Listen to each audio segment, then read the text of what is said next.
All right, we are recording. So for announcements about the exam, for the most part, I took the weekend off. I don't usually do that, but I did this weekend. So I have not graded the exams yet. There's been a couple that I graded, but just keep an eye on your grade sheet. It should be posted today. Obviously, if you have issues working the grade sheet, understanding it, let me know. Just visit me during office hours, maybe online or in person, and I can help you with that. What else? Oh yeah, like I said on the announcement, I'm sure you've all read it. But yeah, I was a little disappointed in the exam. I could tell people were Googling things, but I guess it is what it is. For lab this week, like I've already mentioned, it's online.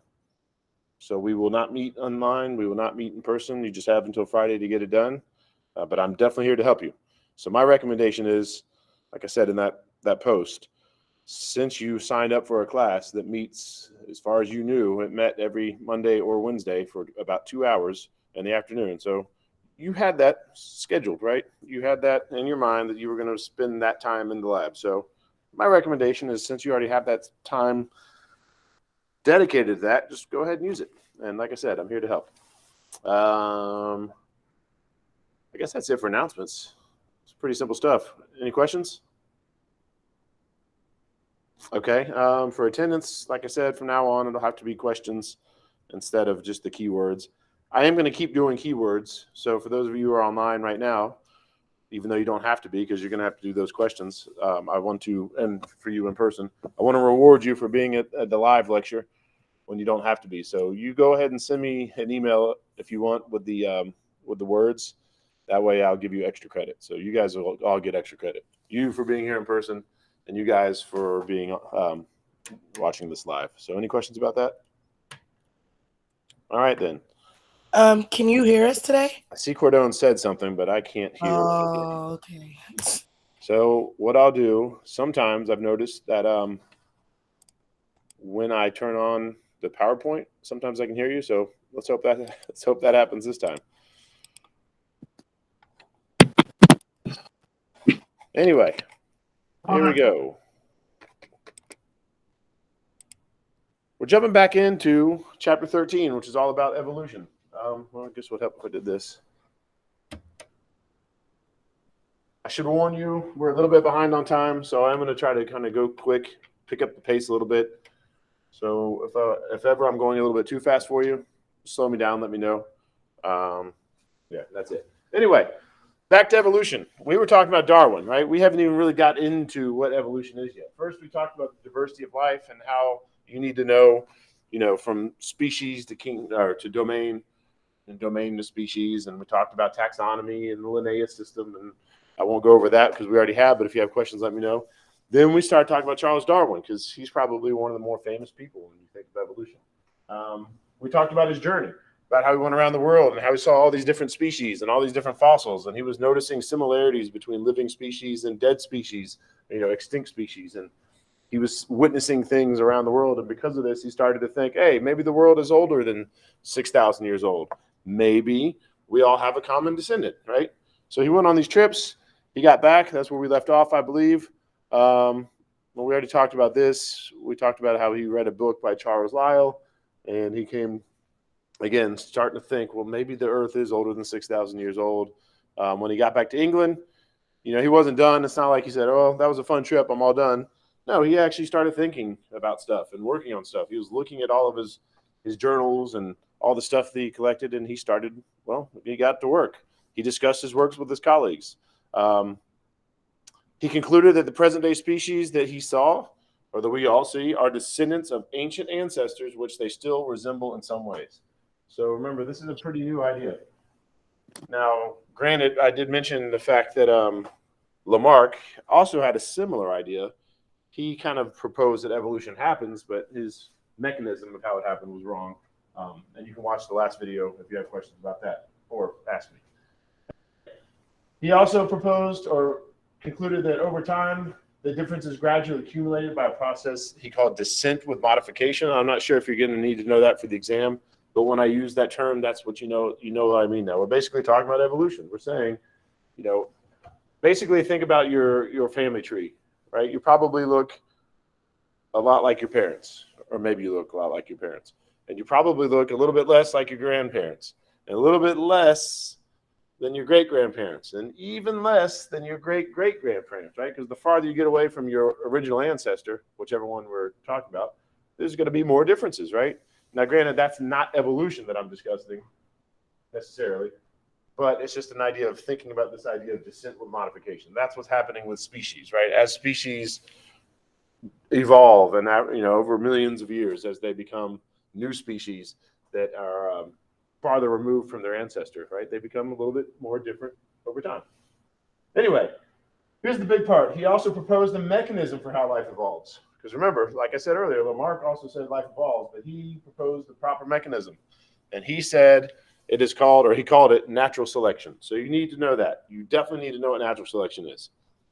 That is when individuals with certain inherited traits are more likely to survive and reproduce than others. And then therefore, whatever genes that were responsible for those traits are also going to be passed along.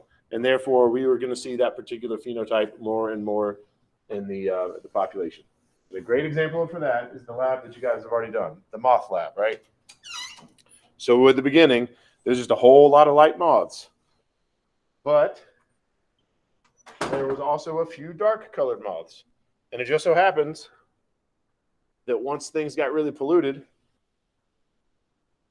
that was an advantage, right? Being dark was an advantage. So then over a long time, there was fewer and fewer of the light-colored moths and more of the dark-colored moths, right? So it's just a great example of natural selection. Also want to point this out, make sure I'm clear on this before we move forward. Evolution is a big term, right? And there's a lot of things that fall under evolution. So evolution and natural selection, they go together, but they're not the same. They're not one and the same, right? Because there are other ways that things evolve. So think about all the different breeds of dogs we have, right? That is a form of evolution. That's called artificial selection.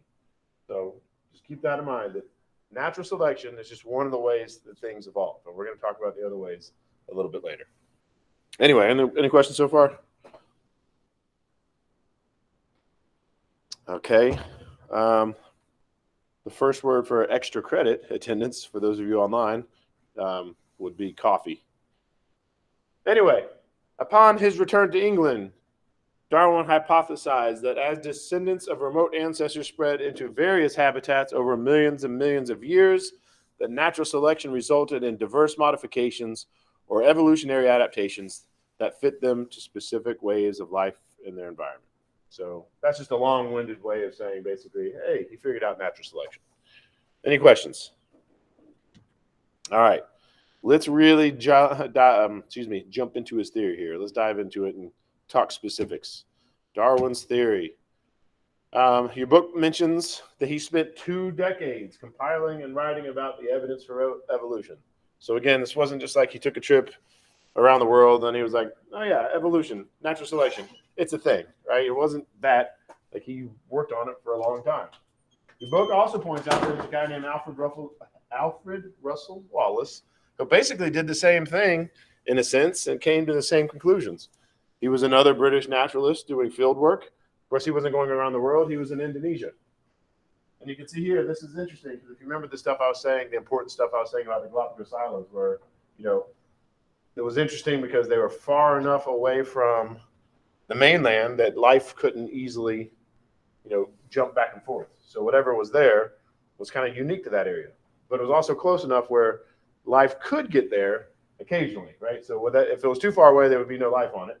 And if it was too close, then all the species on those islands would be the same as mainland, because there would just be a bunch of back and forth. Anyway, so it's similar here with Indonesia, right? Indonesia is kind of in the same situation where it's maybe far enough for mainland Asia, but not too close. But anyway, I'm probably not going to ask you any questions about Alfred Russel Wallace. If anything, just know that he's also somebody who came up with similar conclusions at the same time as Darwin. Any questions? All right, move forward. So Darwin wrote a book, as we mentioned earlier. It's called On the Origins of Species by Means of Natural Selection. And in that book, he made 2 important proposals. You don't necessarily need to know the name of the book, but you should know these proposals. The first one, existing species descended from ancestral species. And we know that, but back in the day, that was a new thing. And that probably made a lot of people angry. Actually, it still makes people angry today when you say that. that we descended from other things. And he also proposed that natural selection is the mechanisms of evolution. And again, like I said earlier, there are other ways that things evolve, but natural selection is the big one, and that's what we talk the most about. Just remember, when we talk about natural selection, that is just one of the ways that things evolve. Any questions? All right. I should point out, too, even though we're going to talk about this a little bit later, there's a big misconception about this bullet point right here. Existing species descended from ancestral species. So that also happens in different ways. Sometimes there's a species, and from that species, a new species comes about. So then now you have two species, right? You have the original one and then the one that evolved from that. Sometimes that happens. Sometimes a species will just completely change over time. So it's almost as if they went extinct because they kind of went to a new species, right? So sometimes the ancestral species no longer exist. Sometimes. But we'll get into more of that a little bit later. All right. So the idea of evolution generated predictions that have been tested and verified by over 150 years of research. So when people say the theory of evolution, this brings us back to chapter 1, one of our first lectures. I want to remind you, theory, the word theory in science is a big deal. So people use it incorrectly when they say, oh, it's just a theory. Well, when we say theory, it's basically it's a big deal in science. So consequently, scientists regard evolution by means of natural selection as a theory, which again, it's a widely accepted explanatory idea. And as we said in chapter 1, so here it's coming back again, you need to know it. A theory is broader in scope than a hypothesis, right? Hypothesis is very specific.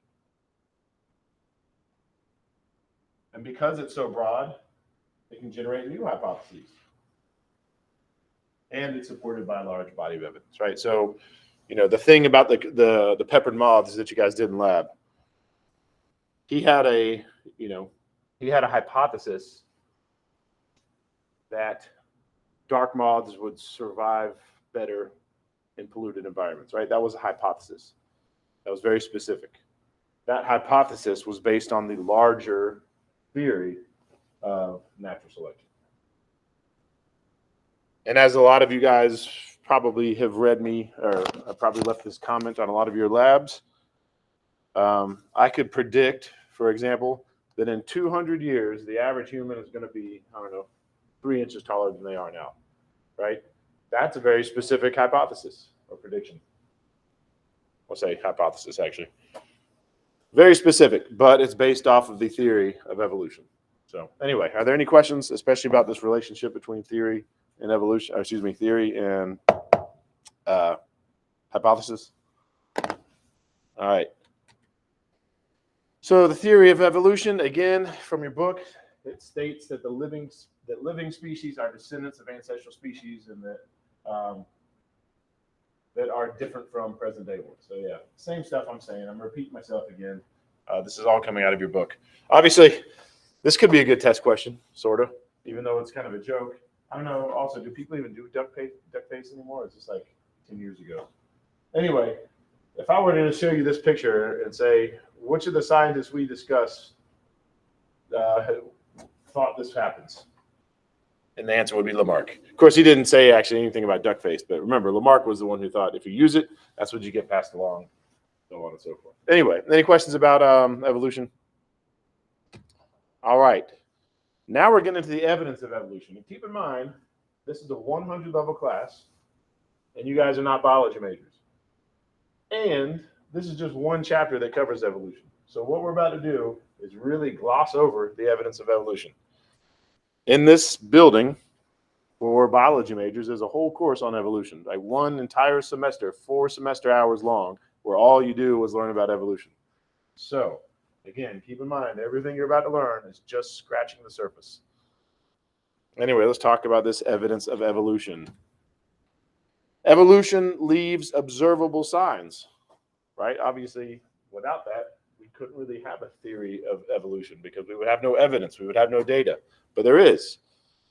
You don't need to write this down because we're about to talk about all of this separately, but biological evolution has left evidence in fossils, which we're going to discuss, and in today's organisms. There's actually two links on this slide. If you download the PowerPoint, click this, and watch a little bit of a little video and click this. And you can watch a separate little video about evolution. There's a lot of videos in this PowerPoint. All right, here we go.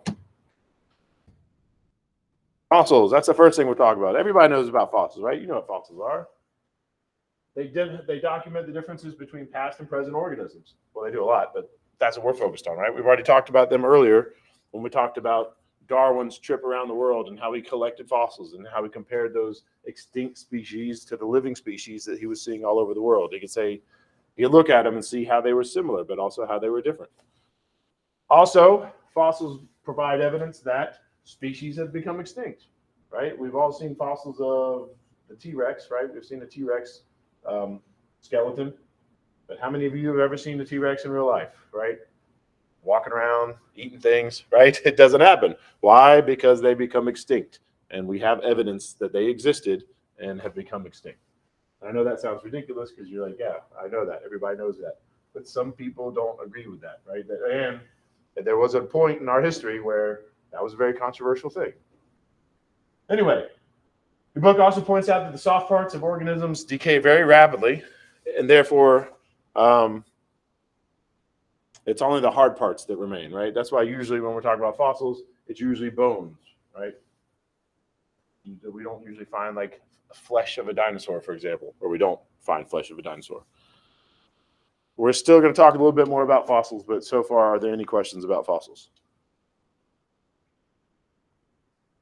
All right, fossil will be the next word for attendance, extra credit for those of you live and in person, online. Not all fossils are actual remnants. So that was new to me when I was a young student, because when I thought of a fossil as a kid, I thought of the bones, right? Like I said, T-Rex, that's what I thought of as a fossil. But there are other things, and you should probably know them. You need to know what a cast is, you need to know what an imprint is, and you need to know what a coprolite is. A cast is a buried organism that has decomposed and left an empty mold that has been filled by minerals dissolved in water. Or if you're shorthanding it, what you really need to know, the only thing I would ask you on the test is, it's basically a mold, right? So you had an animal in there, maybe got covered in mud, and there's like an imprint of what it used to be. It dies and it rots away basically, but there's still a mold there. That's a cast. An imprint would be like a lot like a cast, except it's more like just a part of it, right? Like a footprint, for example. And then a coprolite, well, that's basically crap that turned to rock. Fossilized feces. This is what it looks like too. That's a coprolite. That is a fossilized piece of crap. If you click on it, I want to double check, make sure. Yeah, if you click on it, there's another short video. It's not really educational. It's just a little bit funny. They're in a museum. This guy's got a coprolite. He's handing it around. Everybody's like, oh, cool. Because he said, and he's not lying, he wasn't lying to him when he told him, like, this is a fossil. So everybody's holding it. It's like, oh, cool, I get to feel a fossil. And then he tells them what it is, and they're like, oh, gross, it's poop. Anyway, you can watch that if you want. So that brings us to the word that you probably already know, paleontologist. Those are scientists who study fossils. So usually I think most people associate paleontologists with people, they think of, people who study dinosaurs. And that would be the case, right? Because dinosaur fossils. But yeah, they also study other things too. It's not just dinosaurs. Anyway, are there any questions so far? All right, I'm going to have some pictures of some fossil examples here. Oh yeah, your book also points out that sometimes an entire organism can be preserved, right? So that's very rare. And it also doesn't go as far back as dinosaurs, but a good example would be mammoths and bison. We've even found frozen humans. Not that, this is actually a picture from a movie. But yeah, so that's another thing to point out, right? Oh yeah, also insects and amber. That's a big one. Anybody who's watched Jurassic Park should know about that one, right? That's how they got the dino DNA, as they called it.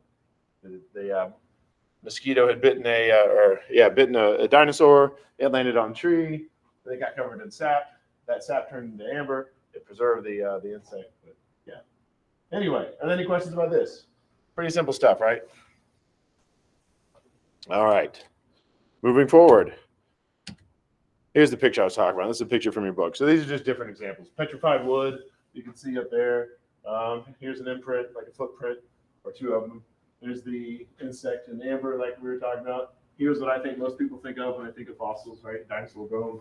And of course, this is an example of frozen mammoth, right? It's nearly completely preserved. As a matter of fact, I've read a few papers where some people are talking about, considering cloning something like that and bringing those extinct species back. So a lot of controversy behind that. You can look it up if you want for independent work, which is extra credit. Anyway, any questions about this picture? All right.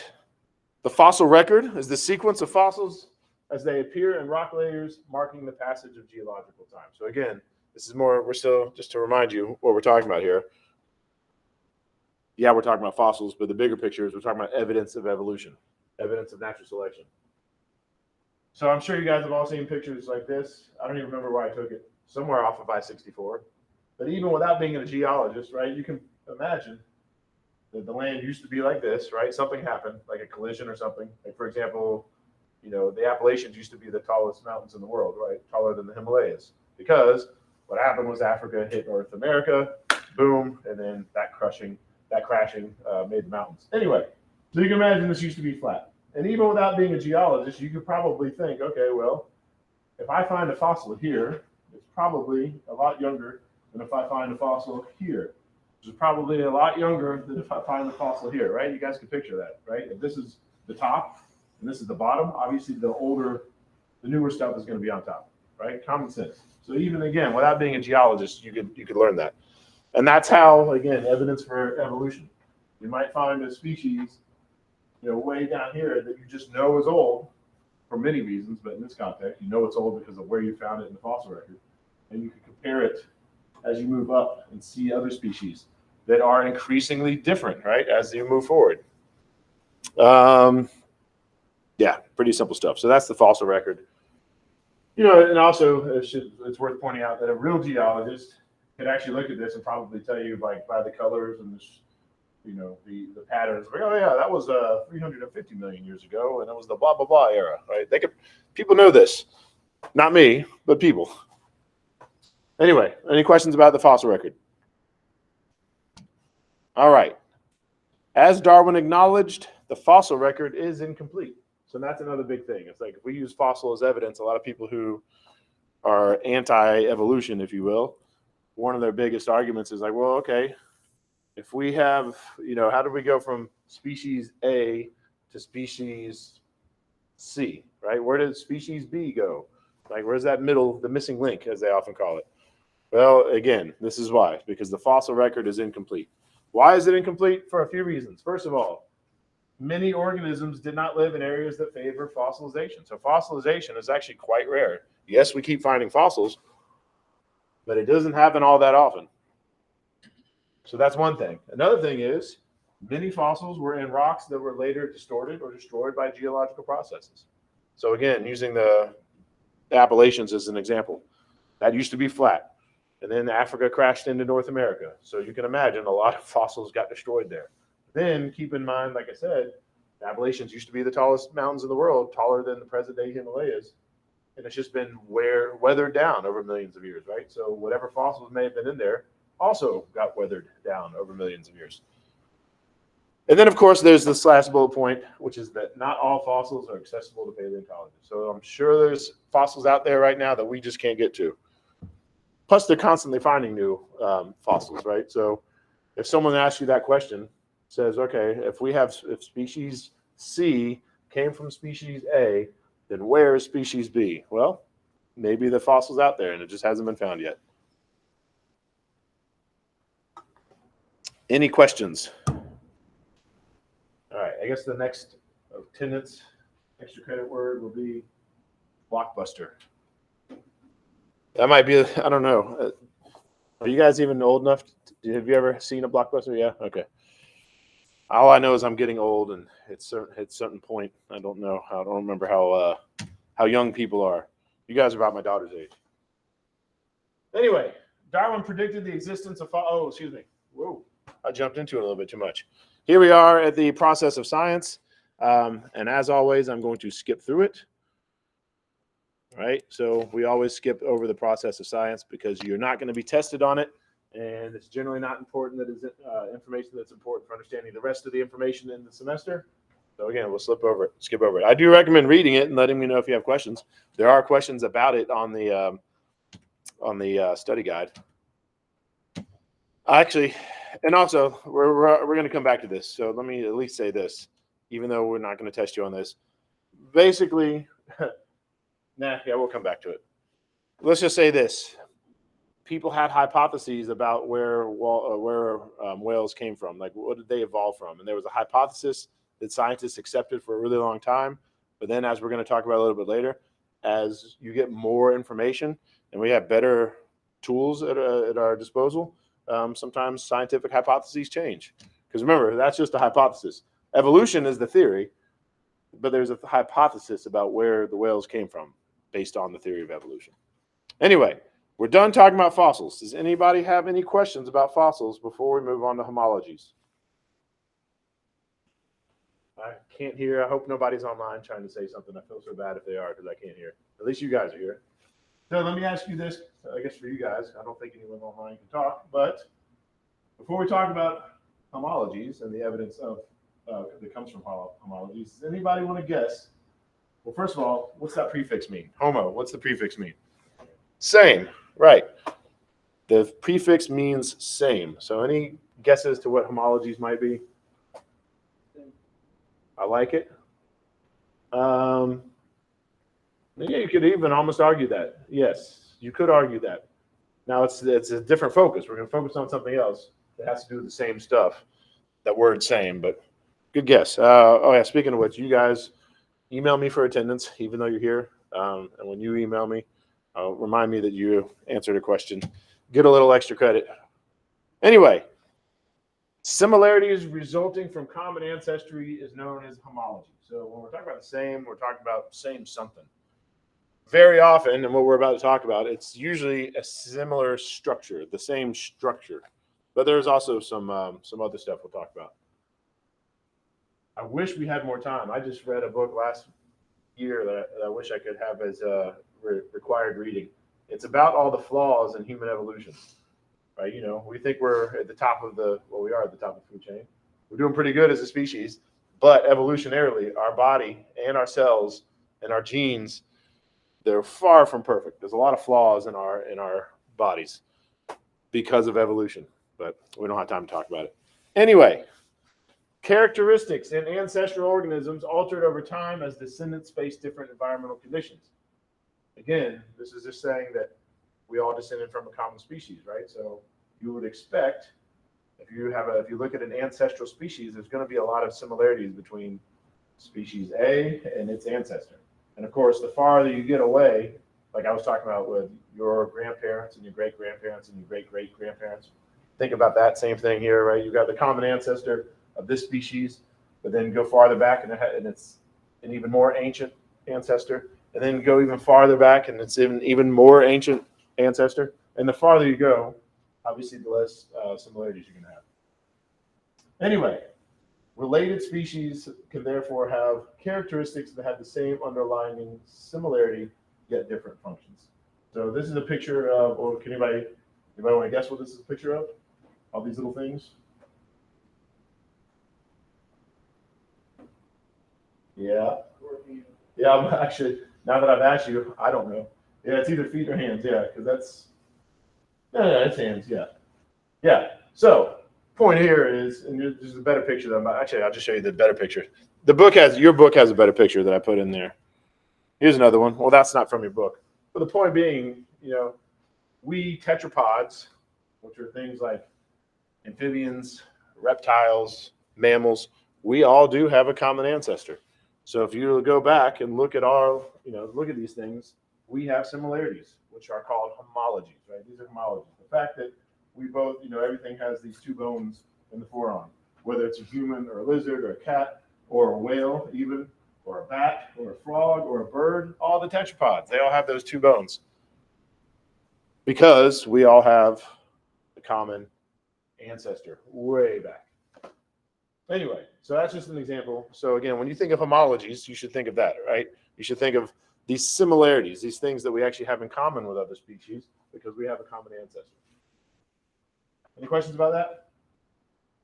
All right. There is yet another picture that actually does come from your book, and it is better. We're getting to it. Ah, there it is, right? So this shows the forearm bones in these different species, and of course, the wrist bones in the different species. And obviously, they look different, right? So the whales, we've got these long forearms. Whales have these little nubs, right? And the reason is obviously because we do different things, right? Our arms do much different things than whale fins, right? Which do much different things than bat wings, right? We manipulate things and carry things with our hands. Whales are swimming. Bats are flying. Cats are just horrible, horrible animals. Sorry. I'm sorry. You guys probably, some people like cats. I'm not a fan. Anyway, any questions about this? All right. Even more pictures, in this case, not from your book. But anyway, anatomical similarities in different organisms are called homologous structures. So keep this in mind. We're still talking about homologies in general as a big blanket term. Now I'm just getting a little bit more specific. So under that big blanket term of homologies, I'm telling you that everything we've talked about so far is anatomical structures. Those are called homologous structures. So again, no new information necessarily. I'm still talking about the same stuff I've been talking about, except now I'm giving you the name for it. Homologous structures, which falls under homologies in general. And these are features that have different functions, but are structurally similar because of common ancestry. And again, I wish I had more time to talk about it. I might reread that book and just like share with you guys some of the highlights. Like there's chapters on each thing. Like there's things that make no sense the way our body's put together. But because of common ancestry, it is the way it is. It's just the way we evolved. Anyway, any questions about this? All right, before I move forward, again, I want to remind you, we're talking about homologies in general. So not all homologies are homologous structures, right? We've been talking about structures, but there are other homologies. So advances in molecular biology provide a much deeper understanding of homologies. So there's other homologies. It's not just structural. For example, the evolutionary history of each species is documented in the DNA that is inherited as from its ancestral species. So like I mentioned earlier, I think it was last week, I mentioned that Dr. Runke, who was one of the biology professors here, he does taxonomy, but basically he's looking for new species, like I said, right? He's looking for and finding and classifying new species of tapeworms that come from sharks.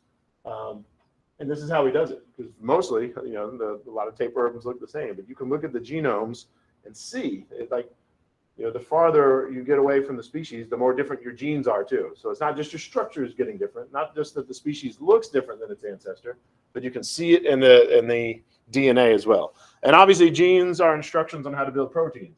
And proteins are very important to live, right? So there's some genes that are very, very conserved and don't change much over time. But then there's other stuff. Remember we were talking about introns and exons, and those introns are the useless DNA, because that's the in-between stuff. Well, this is how it's used. It can be used for that, right? Because you can imagine if it's the junk DNA that doesn't code for anything, then yeah, that could change a lot over time. But anyway, yeah.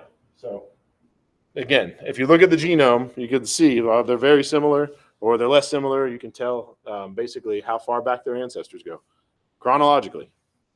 Any questions about that? All right, there's still more homologies to talk about. So again, we've talked about homologous structures.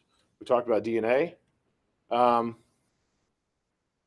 Molecular biology also provides strong evidence that all life forms are related. But this is just some examples. So again, we're talking about homologies, but we're no longer talking about homologous structures. We're talking about genes. We're talking about the genetic code. So obviously, we all use the same language, right? We all go from DNA to RNA to protein. No matter what, every living thing does that. And we all have the same genetic code. That's evidence of common ancestry. Another thing I'll point out. I don't think your book did. And this goes back to this idea I was talking about humans are not, how we're not perfect. I'll get back to that here. I'll come to that in a second. Geneticists have uncovered hidden molecular homologies. So again, we're no longer talking about structures right now. We're looking at molecules. We're looking at genes. Organisms retain genes that have lost their function through mutations, even though the homologous genes in related species are fully functional. For example,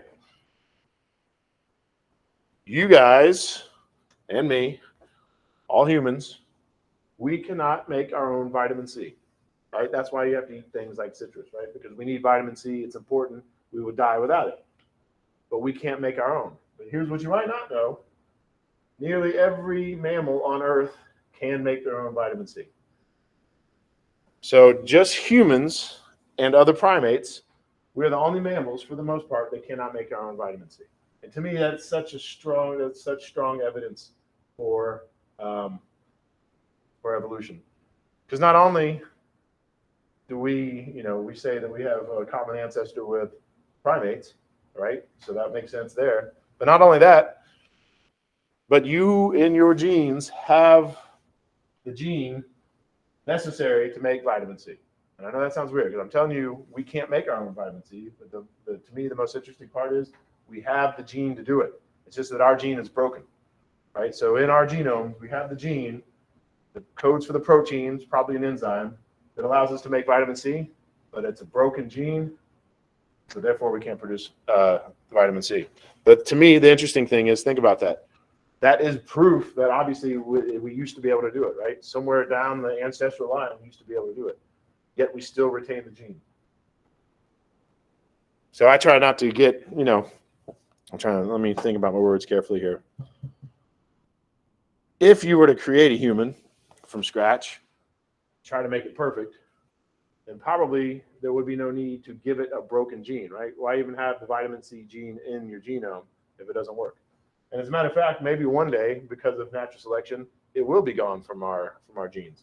Because for it to happen, somebody would have to have a mutation, right? Some kind of maybe an issue with their chromosomes where that gene was just completely gone. And remember, or think about it, if that gene was completely gone, it wouldn't have any effect, right? Because the gene's broken anyway.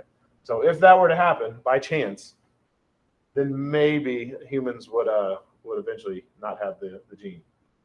But even then, that's a big if, because there would be no advantage to not having that gene. So it's not like it would be selected for with evolution. Anyway, there's so many examples of this. There's a word for it. You guys need to know the word. It's called vestigial structures. Or just focus on the word vestigial. Because again, sometimes it's not just structures. Like the example I just gave you was a gene, right? A gene isn't a structure, but it was vestigial. Meaning, well, if we're talking about vestigial structures, they are remnants of features that served important functions in an organism's ancestors, but they're pretty much useless in that species, right? So some examples for humans. Some examples for non-humans. Whales have a small pelvis and hind leg bones, right? Or the ancient whales did. Even though they don't need those, there's still a remnant of them there. There's eye remnants in blind species of cavefish. Snakes, right? You can see on a snake skeleton where their limbs used to be. These are vestigial structures. And of course, for humans, there's a lot of them, but the book example is goosebumps. Anybody know why? Well, first of all, what causes you to get goosebumps? Like what makes you personally, what give you goosebumps? Other Coldness. than emotional stuff. Oh, I can hear online people. Oh, okay. Cold. When I get cold. Good. Cold. Is that Cordoon? Yes. All right. Remind me that you answered it. Yes. When you get cold, you get goosebumps. Reason being, we used to be hairy, right? So what happens when you get goosebumps? Your hair sticks up, right? But if you had a big old coat of hair, what that would do would provide you with like an insulation, right? You'd have this layer of air between the hair and you, and it helps you stay warm. It used to back when we were hairy. So again, goosebumps, they don't do anything for us anymore, but they did. That's why we still have them around. The vitamin C gene, again, does nothing for us, but it's still there. Yeah, anyway, any questions about that? To be clear, when I ask you anything about this on the exam, I don't expect you to memorize any of these examples, right? Because these are just examples, and there's so many more of them out there. Matter of fact, to me, it's interesting. I would look this up for independent work. What are some of the other vestigial structures that humans have, or other animals, or plants, whatever? But anyway, for the exam, I'm not going to ask you to memorize these examples. These are just examples. For the exam, you just need to know that a vestigial structure is basically a structure that's no longer needed anymore. It's useless, but it once served a purpose, so it's still there. Homology can explain observations about embryonic development that are otherwise puzzling. So again, we're still talking about evidence of evolution. That's the big, big picture. And then within evidence of evolution, we're looking at homologies, right? So we're still looking at homologies. At some point in development, every vertebrate on Earth, their embryos have tails, and these throat pouches, depending on the species, will either become gills or, for us, part of the ears in the throat. Right? And here's a picture of what I'm talking about. There's a human on the right and a chicken on the left, because we're all vertebrates. So our embryos are very, very similar, right? Obviously, things get a little bit different as we start growing, but when it first starts off, we are very similar. Any questions? I guess this could be the next word for extra credit for online people. Post-anal tail. Post-anal tail would be the next word. All right. Next is evolutionary trees. This is very, very, very simple. Basically, just think about a family tree, right? Where you're looking at ancestors, like these two got together. These are the ancestors of this branch of the family, and you got your cousins and second cousins, and you can tell by looking at a family tree, it's like, oh, these people are directly related to those people, and these people are kind of related to those people, and these people are technically related, but really far away, right? Same kind of thing with evolutionary trees. Very similar. Anyway, your book points out that Darwin was the first to visualize the history of life as a tree with patterns of descendants branching off from a common trunk. So again, think about in your brain, visualize a tree, like a family tree, if you will, with the first organisms to the tips of millions of twigs representing species living today. So I'm not going to ask you that. This is just the introduction that your book gives you. That Darwin was the first person to do this, the first person to draw the tree of life. And to this day, biologists illustrate patterns of descent with an evolutionary tree, though usually the trees are turned sideways so they can be read from left to right. But again, nothing on this slide is going to be on the exam. Here's an example. This is obviously a very broad tree of life. Now also, yeah, very broad. So for example, notice we're only talking about vertebrates right here, right? Those are the only animals on this list. We don't have anything about arthropods, like insects, things like that. But if you did, you could zoom in, or even this, hawks and other birds. Think about all the different birds out there, right? And here in this big old easy version of the tree of life, it just says hawks and other birds, right? So according to this, there's ostriches and there's everything else, right? But obviously, if you're an ornithologist, for example, and you study birds, then you could zoom in and probably have something that looks like this for all the different birds. Anybody, well, a cardinal is more closely related to a blue jay than it is a duck, right? You can see that evolutionarily. But anyway, this is just an example. There's nothing to memorize here. If I were to do anything on this exam that has anything to do with this, I would give you this picture and maybe say something like, what's more closely related? Crocodiles and hawks or crocodiles and mammals? And what's the answer based on this? What's more related? These two or these two? A or B? Oh, I'm glad I brought this up. The answer would be this, right? Because the ostriches and hawks and other birds, they have a common ancestor as crocodiles, right? So there was one common ancestor that split off. One went one way as crocodiles, and one went the bird way. That's actually pretty interesting stuff too. Like dinosaurs, birds are descendants of dinosaurs. It's basically like living dinosaurs. Anyway, yeah. So I'm glad I brought that up. You might get a question like that. I thought that was easy, but maybe not. So yeah, look, crocodiles and birds, they have this one common species that they branched off for. Now, if we're comparing crocodiles and mammals, well, you go back to a common species between crocodiles and lizards and snakes, and then you go back yet one more time for another common ancestor. So the farther back you go that way, the farther back you go in time. So again, you can almost look at it like this. Crocodiles, right? They have maybe these are grandparents, right? So these are cousins, right? Crocodiles are the cousins of the birds, and these two birds, those are siblings. I don't know, but they have a common ancestor, right? Anyway, any questions about that? All right. Your book points out that evolutionary trees are basically just hypotheses reflecting the current understanding of patterns of evolutionary descent. So basically, again, that's a long way of saying an evolutionary tree is a hypothesis. Now, granted, let me back up one more time here. It's kind of interesting to say that after showing you this, because this is pretty much set in stone. Because again, this is very broad. We're not looking at all the different birds and all the different crocodiles and all the different lizards and snakes, right? This is a pretty big picture. So this picture is more of a theory than a hypothesis. But again, if you were to zoom in, like there are species of birds that are very closely related. And scientists probably argue about some of them. Like, no, this species is more related to this one than that one. And some other scientists are like, well, no, we're looking at the DNA here and it says otherwise, right? This is the stuff that happens in science. You might not think about it, especially in a Bio 101 class, but yeah, there are scientists arguing right now over what is more related, right? Whose common ancestor went back this far and that far and so on and so forth. Anyway, so these evolutionary trees, again, they're hypotheses. These hypotheses are based on convincing combination of all the stuff we talked about, right? Fossil evidence, anatomical evidence, molecular data, right? But yet others are even more speculative because sufficient data is not yet available. Nothing on here on the exam. Again, the point here is, though, that biology is alive, right? We are still learning things. So I guess that's the point there. Any questions? All right. Well, evolution revisited. So like I said, even though I skipped that, I knew this was going to come back.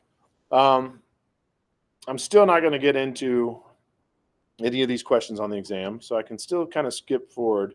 Basically what this says, this portion of your book says, is, hey, remember when we talked about whales earlier? Well, that was the hypothesis back in the day. But now the hypothesis is different because, as we just said in that previous slide, as you get better data, right, and get better techniques to study things, well, things change. And that's just one of the things that changed. We now have a different hypothesis of where whales came from. For the exam, you don't need to know that. It's just an example.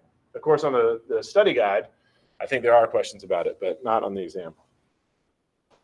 So again, to remind you, what we've been talking about, this whole chapter is about evolution, and I want to keep saying there's many different ways things evolve. But the biggest one, the one we're talking about the most, the one we've been talking about, the one we're about to talk about some more, is natural selection. Again, there's other ways things happen, but we're still talking about natural selection. So let's talk about it as the mechanism for evolution. Again, Darwin conceived, or not again, sorry, this is new information. What I didn't mention earlier was one of the ways that Darwin came to his theory of natural selection. It was kind of based on artificial selection. He figured if humans could do what we've done, like to horses and crops and dogs, right? If we can make such drastic changes in such a relatively short amount of time, then surely nature could do the same thing, giving millions of years, right? So when we do it, that's called artificial selection. So again, when you look at all the different breeds of horses, they didn't used to be like that, right? Horses used to look like one species. I'm sure there was obviously some variation a little bit, but it wasn't like this. Same thing with dogs. It's not like there used to be, Shih Tzus and Great Danes, right? There was a common ancestor that was a lot like a wolf, and humans turned that into all these different breeds. That's artificial selection. So again, Darwin figured if we could do that, because we wanted the tall dog or the short horse, right? If we could do that, nature could do it. Artificial selection, as well as natural selection, has two essential components. The first one is that variation has to exist. So I use watermelons because that's what I did. That's what I worked on in my thesis. This is a one species, right? It's just watermelon, but there's different breeds of watermelon. So there is some variation among those individuals. Or if we're thinking about those moths, which was a natural selection, not artificial selection, but still, there was variation, right? There was mostly light-colored moths, but there were some dark ones. That was the variation.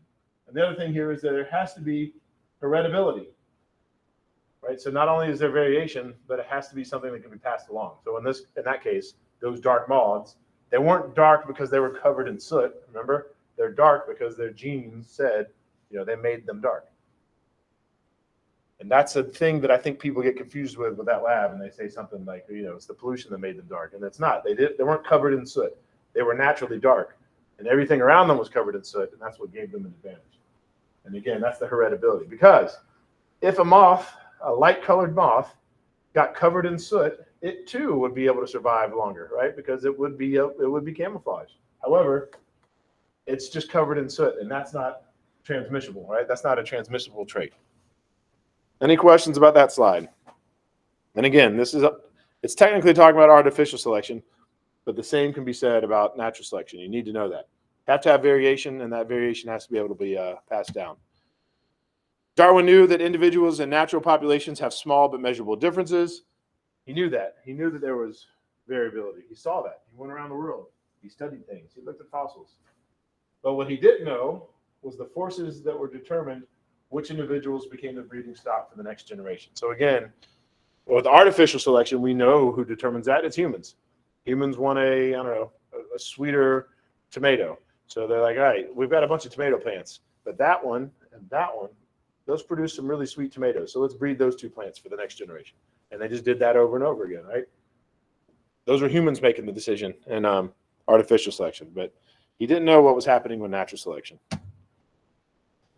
Thomas Malthus contended that human disease, famine, and war were consequences of human populations increasing faster than food supplies and other resources. We'll come back to this concept later in the semester, but basically this guy was saying, the reason we have all these bad things is because we have too many humans. And again, that's contended, and we'll come back to that later, but your book pointed it out, so did I.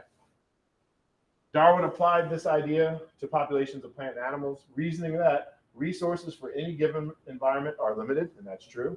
And the production of more individuals that the environment can support leads to a struggle for existence, and this is true. And only some of the offspring survive in each generation, also true.